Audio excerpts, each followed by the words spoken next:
Baptist Church and First United Methodist Church. If you need a restroom, they're that way. Also a water fountain, and anything else, you can see the couple in the back.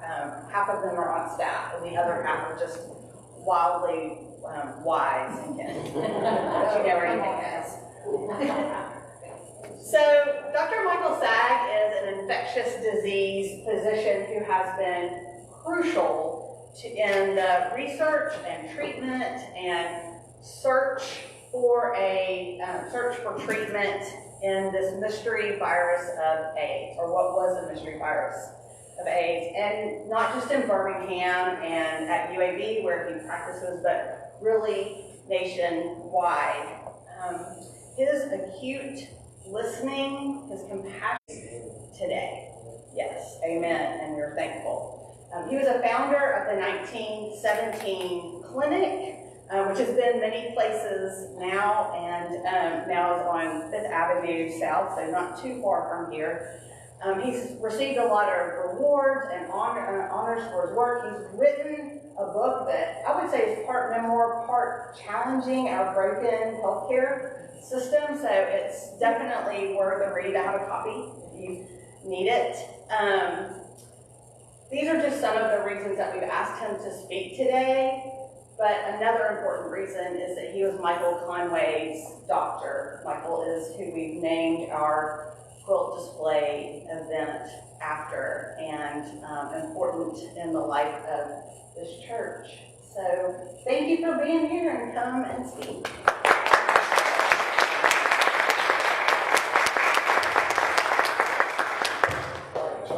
Can everybody hear me okay? Yeah.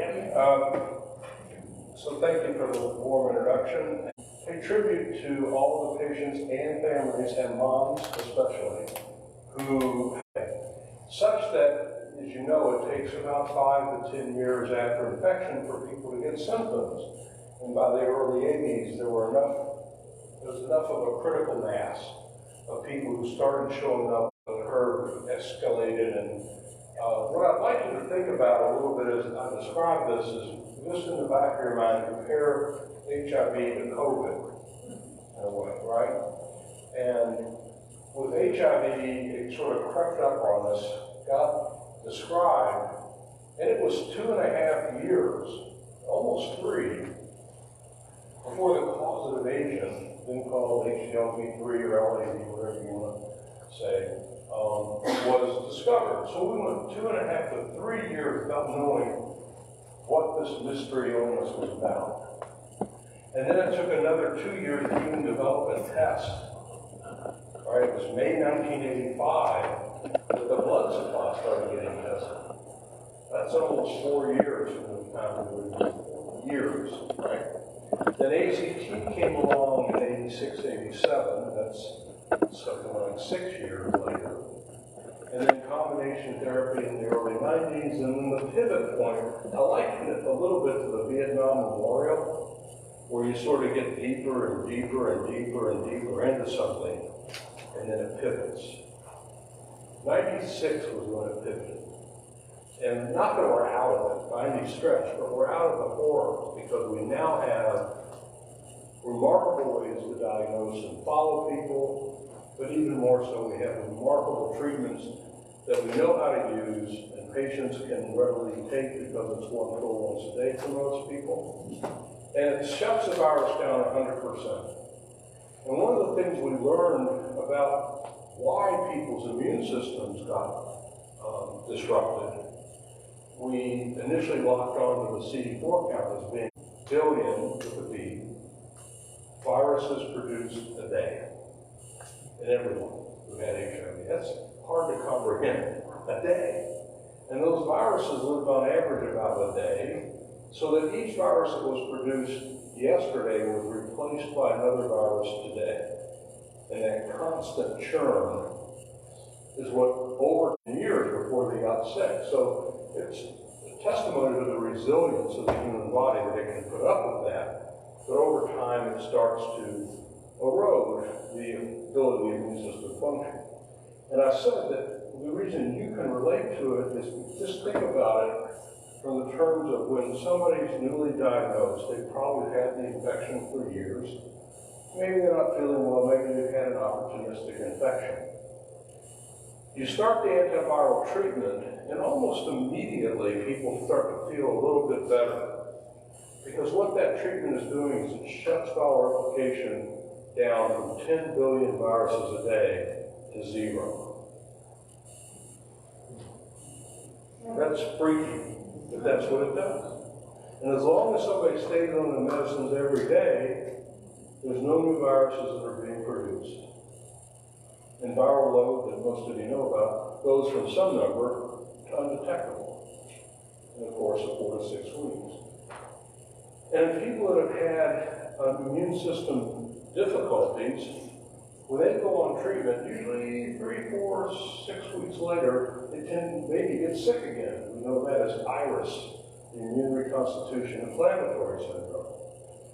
And what that's underscoring is the fact that the virus itself is the evil culprit, not the loss of CD4 cells. Because the immune system gets gummed up with all that virus around, the communication between cells isn't there anymore, or it's inefficient or ineffective.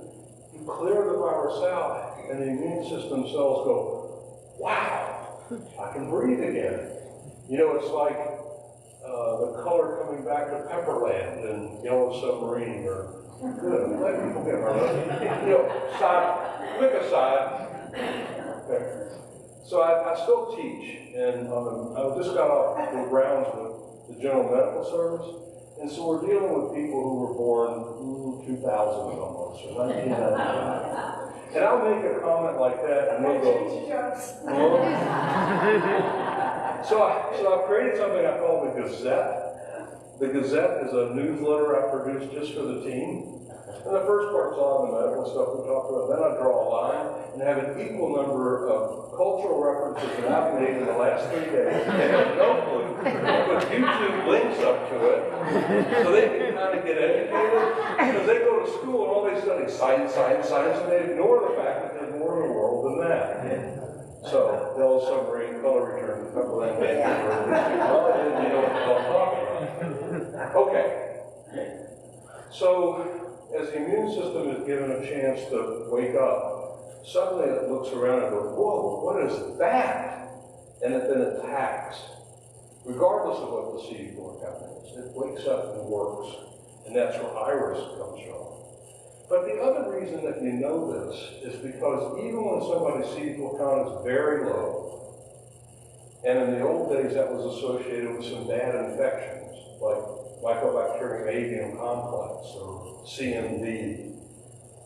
And when you think about it, anybody who's on treatment for more than 6 to 8 weeks, even if their CD4 count doesn't come up, they don't get those infections anymore. I haven't seen a de novo case, meaning newly identified case, of either of those 2 diseases since we've had effective therapy. Assuming they didn't show up with it at the beginning. They don't acquire, even if their CD4 count stays at 50, 60, 70, the few people who, when they go on treatment, their CD4 count doesn't rise, it's okay. Because you just suppress the virus. So what I've summarized for you is 40 years plus of research that took a couple of decades to get the handle of things, pivot and come out of this a little bit. We're not done by any stretch, but compared to where we are now versus the mid-1980s, and I'm looking around the room and see a lot of people who lived through those days, it's miraculous. So I mentioned COVID. COVID's even more miraculous. Think about it. A virus breaks loose in Wuhan, China in November, December of 2019.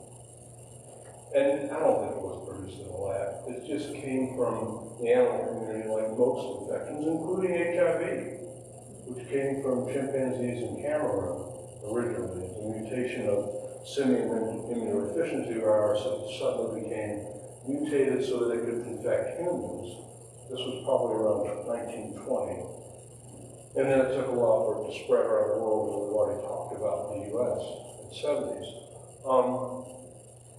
But that virus emerged, COVID, SARS-CoV-2, recognized towards the end of December, right after Christmas. The world knows about it. Within maybe a week, a test is discovered. So right away, we have a disease. Within a few weeks, know what it is. Within a few weeks, you have a test for it. And then on January 10th, 2020, the Chinese released the sequence of the virus. Now, I was working on sequencing in 1988 for HIV. We didn't have the full sequence. We could put it together. They had the full sequence. On January 11th and 12th, people at NIH, Tony Fauci leading, came up with the idea of taking the spike protein and shuttling it into an mRNA vaccine vector. 2 days. The prototype was created by the end of that week. They started testing it. By mid-February, but even before the big outbreak in the U.S., they had the prototype vaccine tested, started going into animal models, designed a study that was launched around May that would compress all the things that we had learned in HIV, phase 1, phase 2, phase 3, all compressed into a sequential single clinical protocol in 120 sites around the world. And by November, they had enough people, they analyzed the data. By December of 2020, we had a vaccine. Where's our HIV vaccine? We ain't got one. So everything that we did over 2 to 3 decades in HIV was done in less than a year with COVID. And I would tip my hat somewhat to the researchers, but also to the patients who through those years volunteered for studies and had extra blood drawn for researchers to do things or signed up for clinical trials or whatever. Those are the shoulders, those are the giants, unsung heroes who we can celebrate what we have now for HIV, but we can also celebrate the secondary, tertiary waves of progress that have come from that effort. And we see it most in COVID. So, tip of the hat to those who are memorialized on the quilt, to those loved ones of ours who we've lost over the years, but also the people we still have with us, right? The people who are thriving despite having HIV and taking advantage of the knowledge and the research and the availability of treatments.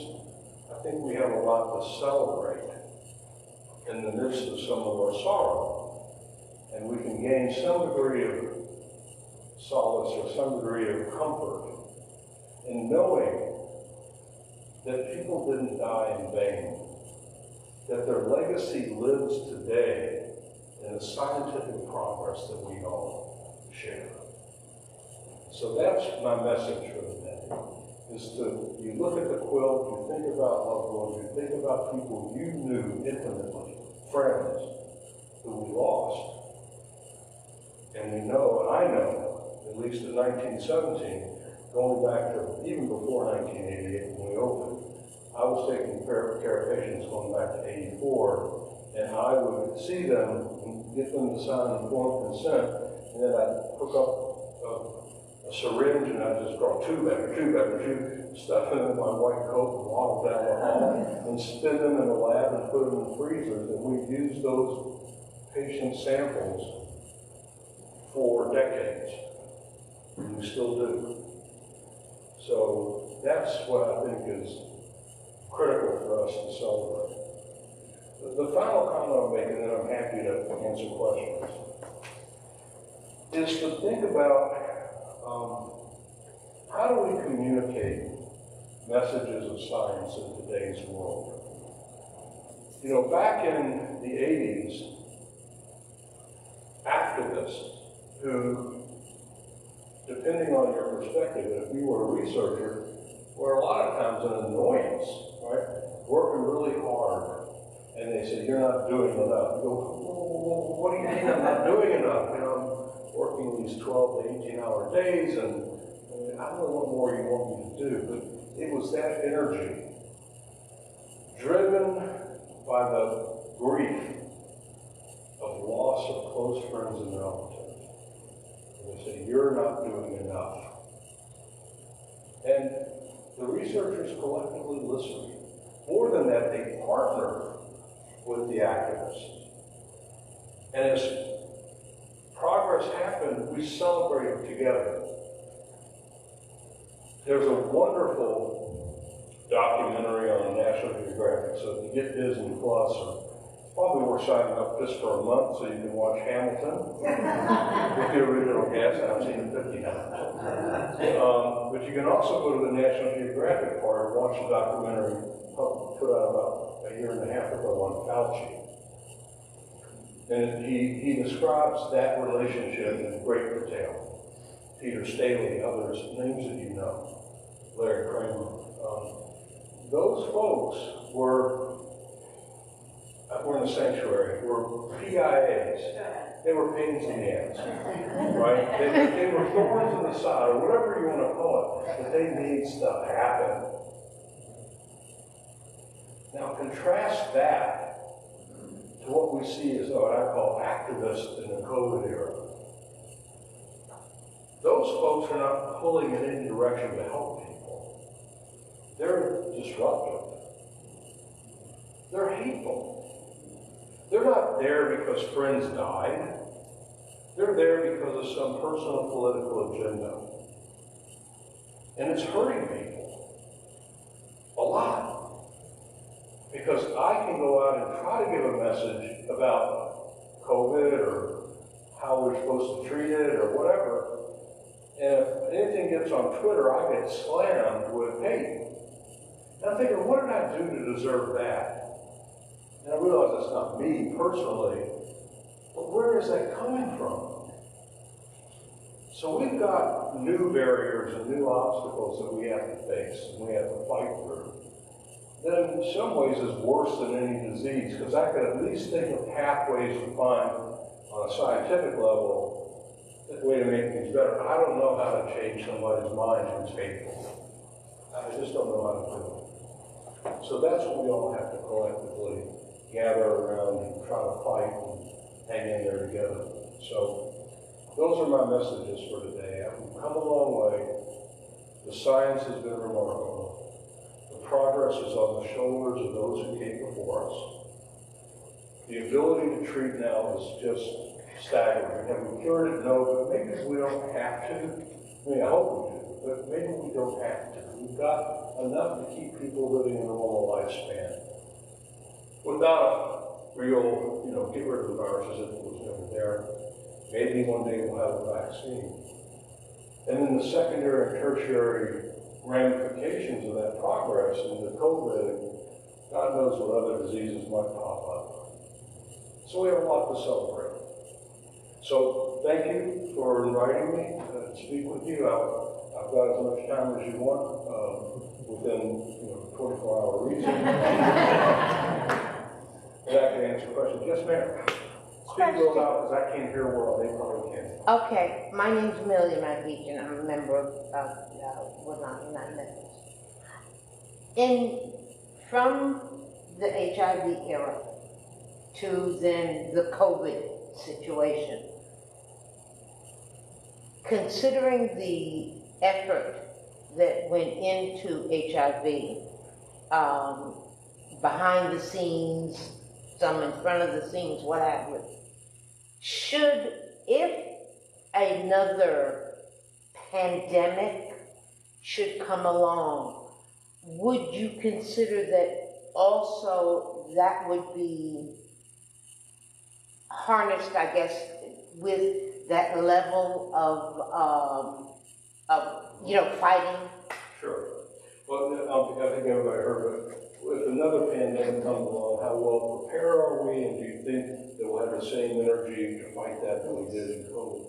Answer is, I think, absolutely yes, we will. I mean, a lot of what we didn't see was a lot of behind-the-scenes stuff.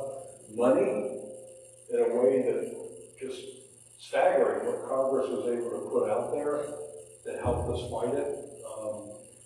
I'm not going to get political. I'll just state facts that whole warp speed effort from about vaccine development from roughly January, especially March of 2020 to December 2020, all happened in the previous administration, right? Give them credit. But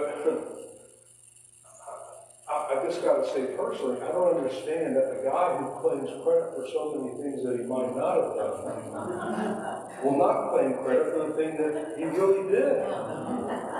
And the fact that he hasn't claimed credit for it and embraced it and said, look what I did, look what my team did, he just won't do that, and I think that's spurring a lot of the anti-science stuff. Ironically, what is that? I totally don't get it. It doesn't make any sense. But so I've written 2 articles that I'm happy to share. I'll send you. One is I called it, those of you who know me will know I'm a Broadway nut. And so this one came from Fiddler on the Roof, where it said, "Wonder of wonders, miracle of miracles, the speed of COVID science." It's a short read, but it gives tribute to the HIV, everything I just kind of said. And the second one was a comment about warp speed. And I likened what we did in developing a COVID vaccine to what Kennedy said in whatever it was, 62, when he said, we will land on a person on the moon and do the hard things, right? That speech in September of 62 that led to Neil Armstrong putting his foot on the moon and blowing his line. Did y'all notice that? This is one small step for man, one giant leap for mankind. No! It was supposed to be, this is one small step for a man, one giant leap for mankind. Take 2! So he blew his own. It's a good line, it just didn't deliver. Anyway, but that was 7 years, and most of what Warp Speed did was in 7 months. Pretty amazing. So, what would be ready guess? Tony Fauci wouldn't be a part of it this time, but somebody else will step up. There'll be people, because there's a lot of good people out there. And what we won't be able to, what we will have this time that we didn't have in COVID is immediate pushback from these activists, haters, who are going to just have gotten the habit of saying negative things even before we get a chance to get going. Yeah. So that'll be the problem. Yeah. What is it about the AIDS virus I know that prevents it from finding a vaccine? Peculiar. That's a good question. Yeah, there's a lot peculiar. So the question is, what keeps us from having a vaccine? Well, let's talk about COVID first, and then we'll go back into HIV. So COVID is a virus caused by a virus called SARS-CoV-2, and it's, 30,000 base pairs.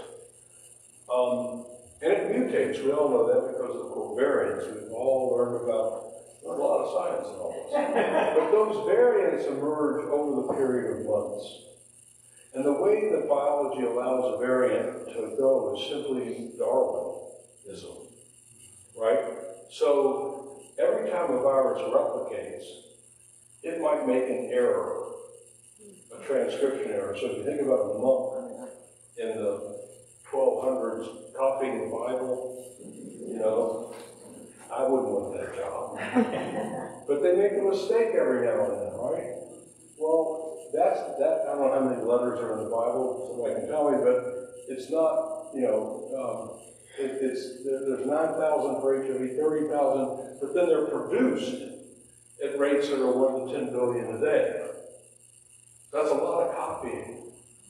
So an error happens. And almost every time that error happens, the virus either does, most often one of 2 things happen. One, the virus doesn't care because that change is so-called synonymous, meaning even though you get a small codon change, the protein that's produced is the same, so that has no demonstrable effect. Or the codon that's mutated is a stop codon, and it's nonsense, and no replication happens from that point. So it's in essence a dead virus. The vast majority of those mutations are one of those two. But every now and then, a key small vital change happens that allows the virus, in the case of HIV, to change its outer coat and evade the immune system. And that's called immune escape. Now, it turns out that when I was a fellow working with George Shaw Peterson in 1987-88, we stumbled onto the concept that within an infected person at any moment in time, even using crude technology like something called a southern blot, we could see simultaneously in the bloodstream of someone 20 to 25 variants coexisting. And what that was, it was like an archaeological dig, because each one of those variants emerged in the course of that person's infection as a way to evade the immune system. So virus A is produced. The immune system says in so many words that you can't say in church, WTF, and it attacks. And it effectively brings it down. But as that's happening, the virus is still replicating. So viral variant B comes out where the immune system's got A, but doesn't have B, so B becomes a predominant. And then the immune system turns this way and goes, oh, B, whoosh. And by the time that happens, here comes C. And there goes D, and E, and F, and all of that in the course of days. So that's the nature of HIV. It doesn't happen in COVID. So when you train the immune system in COVID, you're not having that rapid virologic escape. Partly because the disease is mostly managed in a matter of 7 to 10 days. But when you have a virus that's constantly replicating and doesn't stop, is not effectively managed, then these variants emerge, especially in escape. So it's cat and mouse. So when you go to design a vaccine, you've got to have a vaccine that elicits an antibody response that can get simultaneously A, B, C, D, E, F, G, H, I, J, K, L, and P, Q, R, S, right? And those are called broadly neutralizing antibodies. So you'll hear that term, BNAB, broadly neutralizing antibody. And that's what is going to be the heart of how we develop an HIV vaccine. But I don't have a lot of confidence that BNAB will get, might get A through Z, but it's not going to get double A, double B, and double C. So they can still emerge. So that's kind of a long-winded, literally hand-waving explanation, but that's why it's hard and why other viruses are easier, just because of that rapid viral replication. And, by the way, the fact that HIV is a sloppy enzyme, reverse transcriptase. It makes, and that's 9,000 base pairs, it makes a mistake every time it replicates. In the case of COVID, SARS-CoV-2, it's 30,000. It might make mistakes, but it has spell check. Seriously. It's got an enzyme that compares notes and says, oh, error here, fix it. HIV didn't have that. So the pace of viral variants in COVID, much slower, like orders of magnitude than what you see in HIV. There you go. So this is, this is science 202. Yeah. Other questions or thoughts? I have one. Yeah. Can you tell us a little bit about PrEP? I don't know that much PrEP? about it. Yeah. Sure. I'll talk from a first-person perspective. So the concept of PrEP, which stands for pre-exposure prophylaxis. What it means is that you give somebody who's uninfected HIV medicine so that they come into contact with the virus, HIV, that as the virus tries to set up shop in their body, it's nipped in the bud. So if you have the HIV drugs on board, you will stop transmission from person A to B. A person's infected, B person not. That concept. Now, my personal journey with that is I initially said, boy, that's a really dumb idea. And the reason I said it was that A, that's kind of expensive to treat, and B, maybe there's toxicity. In other words, we put up with some of the HIV drug toxicities because we're treating somebody who left untreated would die. So you got sort of a risk-benefit equation that's heavily in favor of treatment. Well, if you've got somebody who is not infected, and you're going to give them a medicine that we don't know what happens after 50 years of treatment, or we haven't had that long, but are we going to put those people at risk? And initially I said, no, we shouldn't. But then as I saw the data, I changed my mind. There were a couple of reasons. One, it worked remarkably well. If somebody actually takes the medicine, they don't get infected. And secondly, the toxicities don't seem to be as great as I imagined. And thirdly, they figured out a way to reduce cost. Now, I think when you did the introduction, you talked about the book, and it was more of a rant. It was a rant. So I was ranting against our healthcare system, especially the cost of medicine, which is ridiculous. Right? It's absolutely. We pay more for medicines. We pay 30 to 50 times more than Canada does, or England, or whatever, because we weren't allowed to negotiate on pricing. And even when we do negotiate on pricing, it's done in such an occult way that you and me as consumers have no clue what even the wholesale price is or what the discount is. And it's more complicated than that, but it's awful. So I was ranting in the book about that. And it goes to show that when there's enough public pressure, they will bring costs down. So they have done that to a large degree for PrEP. But let me give you an example of how screwy this all is. One of the key medications we use now is an integrated inhibitor called dolutegravir. Right? Think about it as part of tobacco. So you get dolutegravir, 3-TC, and sometimes you get tenofovir, 3 drugs together.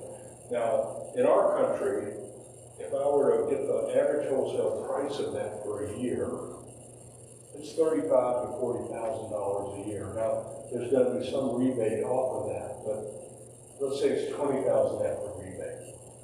So our insurance companies and Relied, Care Act, and all those things pay for that. Anybody want to guess what 1 year's worth of dolutegravir, 3-TC, tenofovir is in any place sub-Saharan Africa? For a total year, $30. I think it's come down to $15. What? So 30 versus 30,000. Now I haven't done math in a long time, but that feels like it's about $1,000 more. Or 1,000 times more, sorry. It's 1,000 times more. It also subtly tells you want to get your head boiling here. It tells you that it can't cost that much to make and distribute this medicine. They're not giving the drug away in sub-Saharan. They're at least breaking even. They're probably making a profit. So they're making 1,000x profit on HIV medicine. 1,000-fold. What business on earth do you get 1,000-fold return on investment? I can't think of one. I can't think of one. So I have a question. What do you say then to when this conversation comes up? People go, "Oh, that's because of all the research you've done in the United States." Easy answer. I'm going to come back to that. To finish the concept, the PrEP is to prevent infection, and it works when people take it. And we're trying to get to 0 new infections, and when you think about it, if you work in Magic City Wellness or someplace, you know about that. Every year there's a new generation of young people. There's a new year of somebody who's got their sexual debut, or they're dealing with their sexual orientation. And just like when we were, whatever age that is or was for us, you know, they're going through it fresh and new. And to get protection to those people before they can really, it's a way of arming them against infection with HIV. So that's the idea.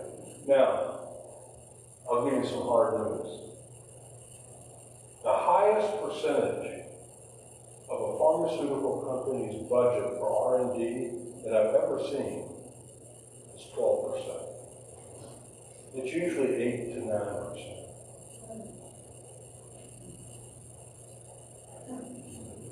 The rest of it is spent on overhead, personnel, marketing. That's not a surprise. Ozempic.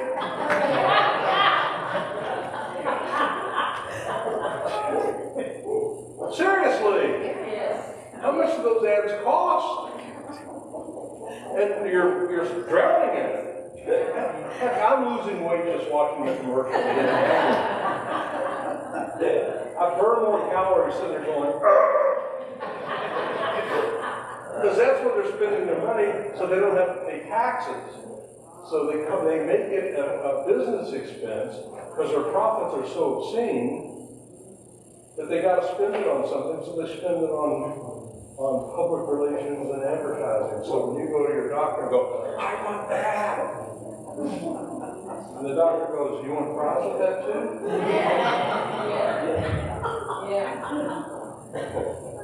So, how do you feel now? Yeah, right. Yes. What's your, you spoke to the generation ago before, and the analogies there for how we were behaving, you know, did we just get tired of it, and so we, you know, whatever. What's your sense, more so with HIV than with COVID, but with our ability to learn and apply what we know? Yeah, I think Do you feel hopeful, or do you feel on a scientific level, we're outstanding at that.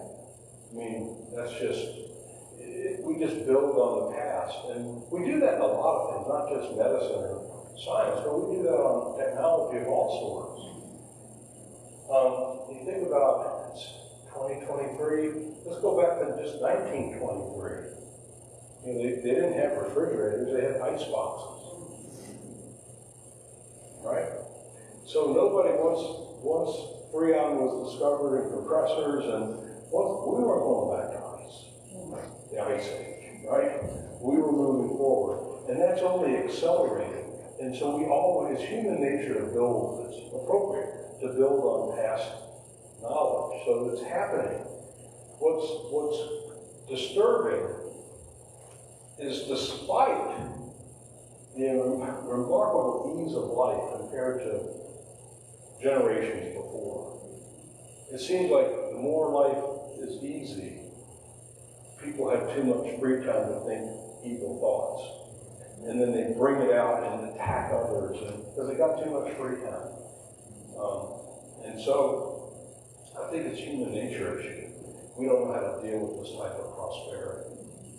And some people turn inward and to only think about themselves, and then start trying to get personal notoriety or whatever it is by being negative and hateful.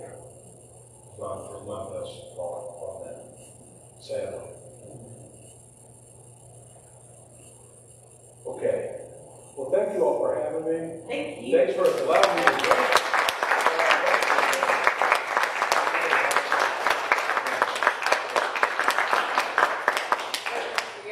We're thankful for you being here today, but we're more thankful for who you are and how Thank you you. use that.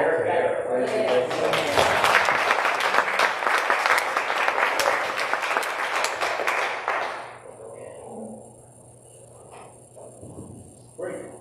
All right.